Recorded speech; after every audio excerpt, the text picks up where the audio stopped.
ये जो हम लोगों ने सीरीज़ स्टार्ट की है ये उसका थर्ड पार्ट है और इसका फर्स्ट और सेकंड पार्ट भी हमने डिस्कस कर लिया है।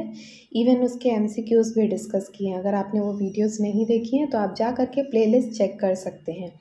तो चलिए आज हम लोग ऑब्जेक्टिव्स ऑफ अकाउंटिंग पढ़ेंगे और जो कुछ चीज़ें छूट चुकी हैं उसको भी आज कवर करेंगे और एक पार्ट और बनेगा जो कि बेसिक अकाउंटिंग टर्म्स रहेंगे, वो नेक्स्ट पार्ट रहेगा। तो आज हम लोग ऑब्जेक्टिव्स ऑफ अकाउंटिंग पढ़ लेते हैं। इसमें ये बताया गया है कि हम क्यों अकाउंटिंग करते हैं, क्यों हम अकाउंट्स रिकॉर्ड करते हैं, उसका मेन मकसद क्या रहता है। तो देयर आर 4 पॉइंट्स, इसमें 4 पॉइंट्स के रूप में उसको उस ऑब्जेक्टिव्स को डिस्कस किया गया है। इसमें आपको कुछ याद करने की ज़रूरत नहीं है, सिर्फ समझते हुए चलिए क्योंकि यहाँ से कोई क्वेश्चन ऐसे आए नहीं हैं। ये आपको सिर्फ समझने के लिए। What are the objectives of accounting? तो देखिए पहला पॉइंट है maintenance of record of business transaction. जो भी बिजनेस के ट्रांजैक्शंस होते हैं उन सबको रिकॉर्ड करने के लिए हम लोग अकाउंटिंग प्रिपेयर करते हैं। क्यों बनाते हैं? रिकॉर्ड करने के लिए बनाते हैं, ठीक है। नेक्स्ट पॉइंट है calculation of profit and loss. तो प्रॉफिट एंड लॉस को फाइंड आउट करने के लिए कि हमें कितना प्रॉफिट हुआ कि कितना लॉस हुआ, नेट रिजल्ट फाइंड आउट करने के लिए हम लोग अकाउंटिंग को प्रिपेयर करते हैं। तो मेन ऑब्जेक्टिव ये भी हो जाएगा कि हम लोग क्यों बनाते हैं, प्रॉफिट एंड लॉस को फाइंड आउट करने के लिए कि हमें साल भर में प्रॉफिट हुआ कि लॉस हुआ। नेक्स्ट है डिप्लीशन ऑफ फाइनेंशियल पोजीशन। मतलब हम ये फाइंड आउट करेंगे कि हमारी फाइनेंशियल पोजीशन मतलब लास्ट में end of the financial year हमारी पोजीशन कैसी रही, उसको हम फाइंड आउट करने के लिए देखिए end of the year of accounting period उसमें हम ये फाइंड आउट करेंगे कि हमारे टोटल एसेट्स और लाइबिलिटीज़ की क्या पोजीशन है। तो पोजीशन बैलेंस शीट के थ्रू हम लोग ये सब जान सकते हैं। तो आई होप ये समझ में आया होगा, सिर्फ समझने की चीज़ें हैं। नेक्स्ट है providing accounting information to its users. मतलब उनके यूज़र्स तक हमें पता करना है, हमें उनको पहुंचाना है। जो अकाउंटिंग इन्फॉर्मेशन है वो यूज़र्स तक पहुंचानी है। ये कम्युनिकेशन में हम लोगों ने पढ़ा था। कम्युनिकेशन में इंटरनल यूज़र्स और एक्सटर्नल यूज़र्स के बारे में पढ़े थे। इंटरनल यूज़र्स में हम लोगों ने पढ़ा था chief executive, financial officer, similarly management जितने भी मैनेजर्स होते हैं उनको। एक्सटर्नल यूज़र्स को थोड़ा सा एक बार देख लेते हैं। इसमें देखिए बहुत सारे इसमें पॉइंट्स दिए हैं। फर्स्ट है इन्वेस्टर्स, एम्प्लॉयज़ और लेंडर्स मतलब बैंक हो जाएगा यहाँ पर, supplier, creditor, customers, even government भी अकाउंटिंग इन्फॉर्मेशन के यूज़र्स होते हैं। तो गवर्नमेंट हो जाएगी, social responsibilities group, competitors, rivalries. तो ये सब हमारे इसका पॉइंट्स हो जाएंगे। तो इससे क्वेश्चन आता है what who are the users of accounting information. तो चलिए अब हम लोग इसके क्वेश्चंस देख लेते हैं, क्वेश्चन कैसे आते हैं। तो देखिए यहाँ पर हमने इसकी समरी क्रिएट कर दी है। What are the objectives of accounting अभी हम लोगों ने पढ़ा था। क्या क्या पढ़े थे? ये 4 maintenance of recording of business transaction, calculation of profit and loss, know the financial position, कैसी हमारी पोजीशन है, और उसके बाद यूज़र्स तक उस अकाउंटिंग इन्फॉर्मेशन को प्रोवाइड कराना। इंटरनल यूज़र्स में आपके मैनेजमेंट आ जाता है। एक्सटर्नल यूज़र्स में investor, government, employees, creditor, supplier, bank, customers, competitors, ये सब एक्सटर्नल यूज़र्स होते हैं। आई होप इसको आपको समझाने की ज़रूरत नहीं है क्योंकि इंटरनल यूज़र्स मतलब जो बैलेंस शीट हम लोग बनाते हैं वो किस लिए बनाते हैं, मतलब हम खुद मैनेज कर सके अपने आप को। तो मैनेजमेंट। नेक्स्ट एक्सटर्नल यूज़र्स, और बाहर किन किन लोगों को ज़रूरत लग सकती है? जो पैसे हमारे में इन्वेस्ट कर रहे हैं, शेयर होल्डर्स, गवर्नमेंट जिसको हमें टैक्स देना है उसको भी इंफॉर्मेशन चाहिए, एम्प्लॉयज़ जिनको सैलरी चाहिए, क्रेडिटर जिनको पैसे चाहिए, जिनको हमें पेमेंट करना है तभी आपको वो उधार दे पाएंगे, सप्लायर्स जिससे आप सामान लेकर के आ रहे हैं, बैंक जिससे आप लोन लेंगे, उन सब को आपको भी तो इन्फॉर्मेशन देनी है, कस्टमर्स, कॉम्पिटिटर्स, ये सारी चीज़ें आ जाती हैं एक्सटर्नल यूज़र्स में। तो इसके क्वेश्चंस देखते हैं। देखिए क्वेश्चन लिखा है। सो फर्स्ट क्वेश्चन है who among the following is an internal user of accounting information.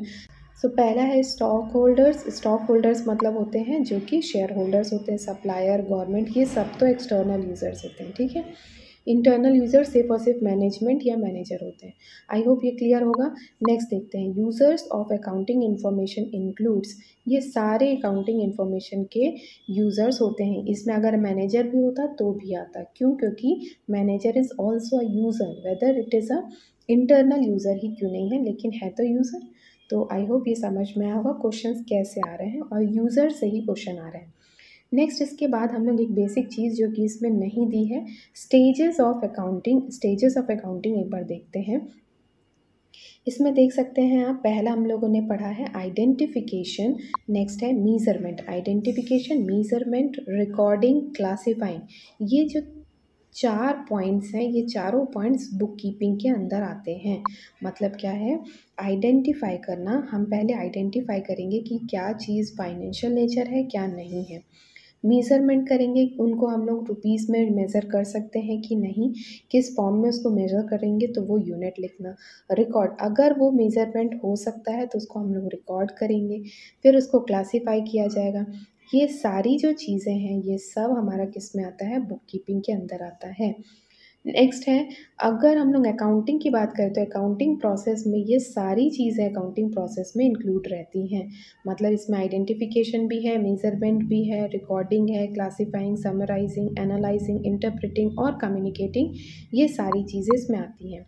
इससे आप ये समझ सकते हैं कि अकाउंटिंग एक वाइडर कॉन्सेप्ट है और बुक कीपिंग उसका एक पार्ट है, क्योंकि हम लोगों ने उसी के स्टेजेस से ही समझ सकते हैं कि उसका कुछ पोर्शन बुक कीपिंग है, लेकिन वाइडर स्कोप किसका है, अकाउंटिंग का है। देखिए इससे क्वेश्चन कैसे आएंगे, लेकिन इसका मीनिंग देख लेते हैं एक बार। आइडेंटिफाइंग मतलब होता है, देखिए जिसको हम लोग फाइनेंशियल नेचर का है कि नहीं है, जिसको मॉनेटरी फॉर्म में रिकॉर्ड कर सकते हैं कि नहीं कर सकते हैं। मेज़रमेंट में उसको क्वांटिफाई कर सकते हैं कि नहीं, क्वांटिटी में लिख सकते हैं कि नहीं, रुपीज़ पैसे में लिख सकते हैं कि नहीं। अगर लिख सकते हैं तो उसको हम रिकॉर्ड करेंगे। और रिकॉर्ड कहाँ किया जाता है, जर्नल बुक्स में जर्नल एंट्रीज़ बनाई जाती हैं या सब्सिडरी बुक्स में रिकॉर्ड किया जाता है। नेक्स्ट है क्लासीफाइंग, मतलब उसको हम लोग कहाँ क्लासीफाई करते हैं, तो हम उसको पोस्ट करते हैं, लेजर बनाते हैं। नेक्स्ट उसको समराइज़ कहाँ करते हैं, समराइज़ करने के लिए हमारे पास बहुत सारी चीज़ें ना, trial balance, trading, profit and loss account, balance sheet, cash flow, fund flow, ये सारी जो चीज़ें हैं, ये इसको हम लोग समराइज़ करते हैं। एनालाइज़ का मतलब क्या होता है, एनालाइज़ का मतलब है कि हम उसको कंपेयर करते हैं। अकाउंटिंग, देखिए अब हमारे पास बैलेंस शीट बन के रेडी हो गई, क्या हम उसको कुछ यूज़ कर सकते हैं, हम जब तक उससे कंपेयर नहीं करेंगे प्रीवियस ईयर के जो भी हमारा रिकॉर्ड्स रहे हैं, उससे हम अपने परफॉर्मेंस को कंपेयर करेंगे, तब हमें पता चलेगा कि हमारी इम्प्रूवमेंट हुआ है कि हम और गिर चुके हैं। तो ये एनालाइज़ करना है।